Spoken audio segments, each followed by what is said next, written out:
નમસ્કાર વિદ્યાર્થી મિત્રો, જય સ્વામિનારાયણ. હું રોહિત પટેલ. ધોરણ 9ની મારી સંસ્થાની ડિજિટલ એજ્યુકેશન ચેનલમાં આપ સૌ વિદ્યાર્થી મિત્રોનું હાર્દિક સ્વાગત છે. તો વિદ્યાર્થી મિત્રો, આજે આપણે નવું પ્રકરણનો અભ્યાસ કરીશું. પ્રકરણ નંબર 14, નૈસર્ગિક સ્ત્રોતો, કુદરતી સ્ત્રોતો, નેચરલ રિસોર્સિસ. બરાબર, જે પ્રાકૃતિક છે, જે કુદરતે બનાવેલા છે અને આપણે એમાં જીવન જીવીએ છીએ, એમના વગર આપણું જીવન શક્ય નથી. તો આ નૈસર્ગિક સ્ત્રોતોનો આપણે અભ્યાસ કરવાનો છે. તો પ્રકરણ 14ની શરૂઆત કરીએ. બરાબર, પહેલાં આપણે એની વ્યાખ્યા જોઈશું. પહેલાં વ્યાખ્યા જોઈએ કે નૈસર્ગિક સ્ત્રોતોમાં કોનો સમાવેશ થાય. તો નૈસર્ગિક સ્ત્રોત એટલે ભૂમિ, પાણી, હવા તથા સૂર્ય ઉર્જા. આ બધાનો સમાવેશ નૈસર્ગિક સ્ત્રોતોમાં થાય છે. કુદરતી છે, જે આપણે બનાવ્યા નથી, પણ આપણે જીવન જીવવા માટે આ બધા કુદરતી સ્ત્રોતોનો આપણે ઉપયોગ કરીએ છીએ, જેના ઉપર પૃથ્વી પરનું જીવન ટકેલું છે, જીવન આધારિત છે. ભૂમિ એટલે મૃદાવરણ, પાણી એટલે જલાવરણ અને હવા એટલે વાતાવરણ. ખાસ યાદ રાખજો વિદ્યાર્થી મિત્રો, આ બધા આવરણ વિશે આપણે હવે અભ્યાસ કરવાના છીએ. તો પહેલાં સૌપ્રથમ આપણે પ્રસ્તાવના જોઈશું. તો જોઈએ પ્રસ્તાવના. બરાબર, પરીક્ષામાં પૂછાતો નથી પ્રશ્ન, પણ સમજવો જરૂરી છે કે પૃથ્વી ગ્રહ પર જીવન આવેલું છે. સમજાવો. બધા જાણો છો કે આ એક જ એવો એકમાત્ર ગ્રહ છે પૃથ્વી, કે જેના ઉપર દરેક સજીવો વસવાટ કરે છે, જીવન વિતાવે છે. એટલે કે પૃથ્વી ગ્રહ ઉપર જીવન આવેલું છે. સમજાવો, બીજા કોઈ ગ્રહ ઉપર નથી. તો તમે બધા વિદ્યાર્થી જાણો છો કે જીવન જીવવા માટે આવશ્યક તાપમાન હોવું જરૂરી છે. યોગ્ય તાપમાન હોવું જોઈએ, વધારે માત્રામાં પાણી હોવું જોઈએ અને ખોરાકની પણ જરૂરિયાત હોય છે. તો આ બધી જરૂરિયાતો આપણે પૃથ્વી ઉપર પૂરી કરીએ છીએ. પૃથ્વી પર સજીવોની મૂળભૂત આવશ્યકતાઓની પૂર્તિ માટે સૂર્યમાંથી ઉર્જા અને પૃથ્વી ઉપર રહેલા પાણી, વાયુઓ અને અન્ય પરિબળો પણ આપણે પૃથ્વી ઉપરથી પ્રાપ્ત કરીએ છીએ. ટૂંકમાં દરેક સજીવને જીવન જીવવા માટે જે હવા, પાણી, ખોરાક જે જરૂરી છે, એ બધા પદાર્થો આપણને પૃથ્વી ઉપરથી આવશ્યક માત્રામાં, એટલે કે યોગ્ય માત્રામાં, જરૂરી માત્રામાં આપણને મળી રહે છે. બરાબર, આથી પૃથ્વી પરનું જીવન આ બધા પરિબળો ઉપર આધારિત છે. બરાબર, અને સરળતાથી આપણને ઉપલબ્ધ પણ છે. આ બધા ઘટકો આપણને પૃથ્વી ઉપર સરળતાથી ઉપલબ્ધ થઈ શકે છે. આથી કહી શકાય કે પૃથ્વી ગ્રહ ઉપર જીવન આવેલું છે. બીજા કોઈ ગ્રહ ઉપર આપણને આ બધા ઘટકો પૂરતા પ્રમાણમાં મળતા ન હોવાથી બીજા ગ્રહો ઉપર આપણે વસવાટ કરી શકતા નથી, જીવન જીવી શકતા નથી. એકમાત્ર પૃથ્વી ગ્રહ જ એવો છે કે જેના ઉપર આપણને હવા, પાણી, ખોરાક, તાપમાન, આ બધા ઘટકો આપણને યોગ્ય માત્રામાં, પૂરતા પ્રમાણમાં મળી રહે છે.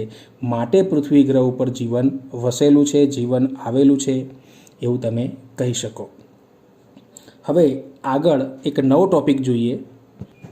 ટૉપિક છે પૃથ્વી પરના સ્ત્રોતો. હમણાં જ મેં તમને વાત કરી હતી ભૂમિ, પાણી અને હવા. ભૂમિ એટલે મૃદાવરણ, પાણી એટલે જલાવરણ અને હવા એટલે વાતાવરણ. આ ત્રણ આવરણની પહેલાં વાત કરીએ. આ ત્રણ આવરણ જે નિર્જીવ ઘટકો તરીકે ઓળખાય છે, અજૈવિક ઘટકો, એટલે કે નિર્જીવ ઘટકોમાં આનો સમાવેશ થાય છે. ભૂમિ, પાણી અને હવા. આ બધામાં જીવ હોતો નથી, પરંતુ સજીવોને જીવન જીવવા માટે આ નિર્જીવ ઘટકો, એટલે કે અજૈવિક ઘટકો મળવા જોઈએ. બરાબર, નહીં તો સજીવોનું જીવન શક્ય બને નહીં.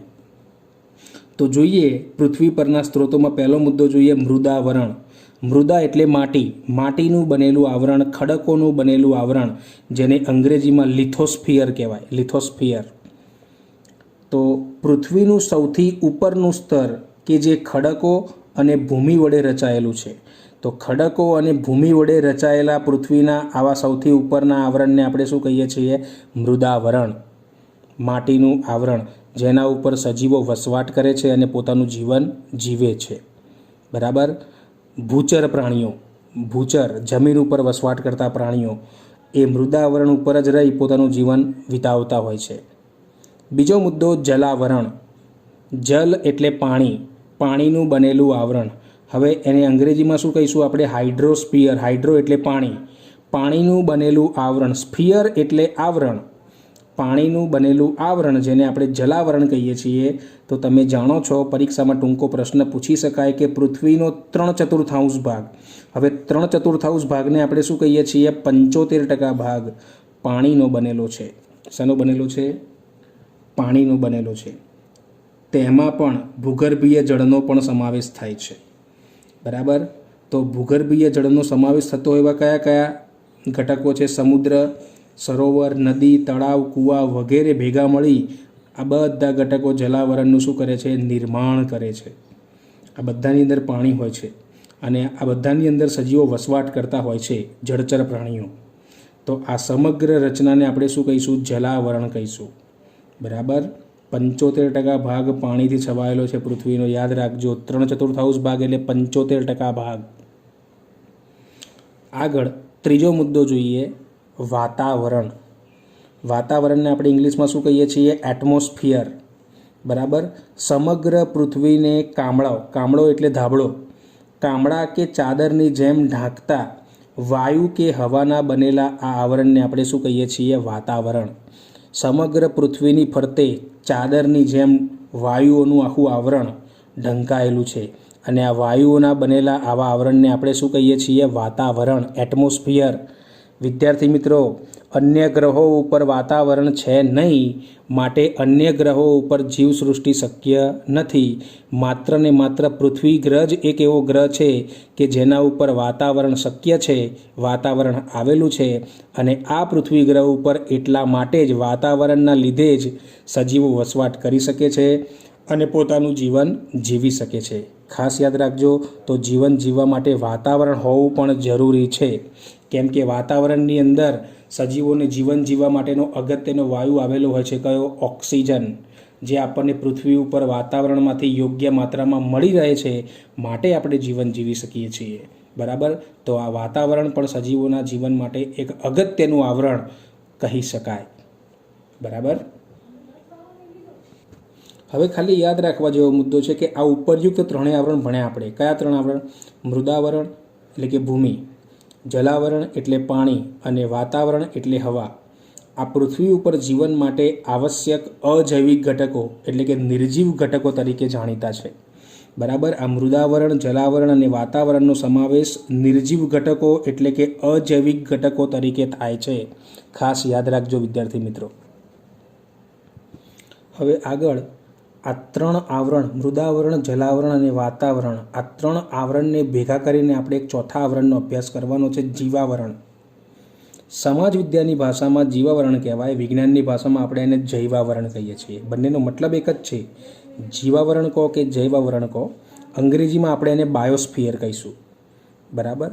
બાયો એટલે જીવ, સજીવો, અને સ્ફિયર એટલે આવરણ. તો મૃદાવરણ, જલાવરણ અને વાતાવરણનો એવો ભાગ, એવો વિસ્તાર કે જ્યાં કોઈ પણ પ્રકારના સજીવો વસવાટ કરતા હોય એવા પૃથ્વીના આ સમગ્ર વિસ્તારને જૈવાવરણ કહે છે. એટલે સમજ્યા વિદ્યાર્થી મિત્રો? જૈવાવરણનો સમાવેશ મૃદાવરણની અંદર બી થાય, જલાવરણની અંદર બી થાય અને વાતાવરણની અંદર બી થાય. પણ આ મૃદાવરણ, જલાવરણ અને વાતાવરણનો એવો વિસ્તાર પસંદ કરવાનો છે કે જ્યાં સજીવો રહેતા હોય, વસવાટ કરતા હોય. ભૂચર, જળચર અને ખેચર પ્રાણીઓ જે વિસ્તારમાં વસવાટ કરતા હોય, આ સમગ્ર વિસ્તારને જૈવાવરણ કહે છે. એટલે આના ઉપરથી એક વસ્તુ સમજવા જેવી છે કે જૈવાવરણ એ બધા આવરણો કરતાં સૌથી મોટામાં મોટું આવરણ કહી શકાય. બરાબર. મૃદાવરણ કરતાં પણ મોટું, જલાવરણ કરતાં પણ મોટું અને વાતાવરણ કરતાં પણ મોટું આવરણ કયું? જીવાવરણ. કેમ કે બધાનો સમાવેશ કરીશું આપણે. જીવાવરણ બધાની અંદર આવેલું છે. મૃદાવરણમાં પણ છે, જલાવરણમાં પણ છે અને વાતાવરણની અંદર પણ છે જીવાવરણ. માટે સૌથી મોટું આવરણ જીવાવરણ કહી શકાય. ખાસ યાદ રાખજો. હવે એક નાનકડો મુદ્દો યાદ રાખવા જેવો કે જૈવાવરણ વિસ્તારમાં જૈવિક ઘટકો એટલે કે સજીવ ઘટકોનો સમાવેશ કરવામાં આવે છે. જીવાવરણમાં જૈવિક ઘટકો તરીકે કોણ હોય? એમાં સજીવો હોય. કયા સજીવો હોય? વનસ્પતિ હોય, પ્રાણીઓ હોય, સૂક્ષ્મજીવો હોય. આ બધા સજીવોને આપણે શું કહીએ છીએ? જૈવિક ઘટકો કહીએ છીએ.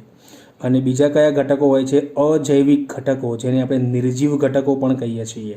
નિર્જીવ ઘટકો તરીકે શું હોય? હવા, પાણી અને ભૂમિનો સમાવેશ થાય છે.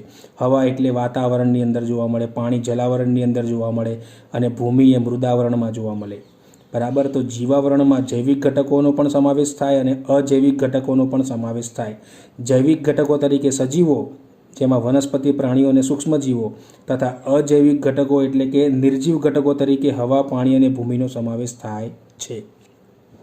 સમજણ પડી વિદ્યાર્થી મિત્રો?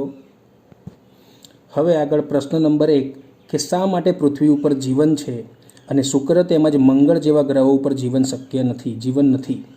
મંગળ, શુક્ર ગ્રહ ઉપર જીવન નથી અને પૃથ્વી ઉપર જ જીવન કેમ છે, એનું કારણ શું? 2 માર્ક્સનો પ્રશ્ન છે. બરાબર. પણ બહુ અગત્યનો છે નહીં, છતાં સમજવો જરૂરી છે. તો પૃથ્વી ઉપર જીવન છે એનું કારણ શું? કે પૃથ્વીની ફરતે ચાદરની જેમ ઢાંકતી હવાનું આવરણ એટલે કે વાતાવરણ આવેલું છે પૃથ્વીની ફરતે. અને આ હવામાં સજીવો જીવનના નિભાવ માટે જરૂરી નાઇટ્રોજન, ઓક્સિજન અને કાર્બન ડાયોક્સાઇડ બી આવેલા છે. જોયું વિદ્યાર્થી મિત્રો? વાતાવરણની અંદર સજીવોના જીવન માટેના અગત્યના વાયુઓ આવેલા છે. N2, O2 અને CO2. આ બધા વાયુઓ વાતાવરણમાંથી સજીવોને મળી રહે છે અને સજીવો પોતાનું જીવન ટકાવી રાખે છે. બરાબર. તો આ વાતાવરણ માત્ર ને માત્ર પૃથ્વી ગ્રહ ઉપર જ આવેલું છે. મંગળ, શુક્ર ગ્રહ જેવા ગ્રહો ઉપર વાતાવરણનો અભાવ છે, અંશતઃ છે, થોડુંક જ છે. બરાબર. જેમાં 21% ઓક્સિજન છે પૃથ્વી ઉપર અને 0.03% કાર્બન ડાયોક્સાઇડ આવેલો છે. પૃથ્વીની વાત છે, ધ્યાન રાખજો. પૃથ્વી ઉપર હવાના ઘટકો પૃથ્વી પરના જીવનમાં પરિણમે છે. હવે શુક્ર મંગળની વાત કરીશું. શુક્ર તેમજ મંગળ જેવા ગ્રહો ઉપર વાતાવરણનો મુખ્ય ઘટક CO2 છે, જે 95%થી 97% જેટલો છે.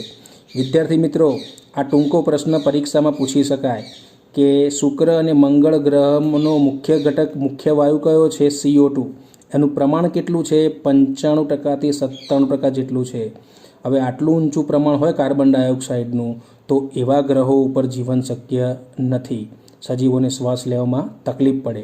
જે વાયુ આપણે ઉચ્છ્વાસમાં બહાર કાઢીએ છીએ, બરાબર, એ જ વાયુનું પ્રમાણ આવા ગ્રહો, મંગળ, શુક્ર જેવા ગ્રહો ઉપર 95%થી 97% જેટલા આવેલા છે. બરાબર. જેથી મંગળ, શુક્ર જેવા ગ્રહો ઉપર જીવન શક્ય નથી. સજીવ જીવન જીવી જ ના શકે.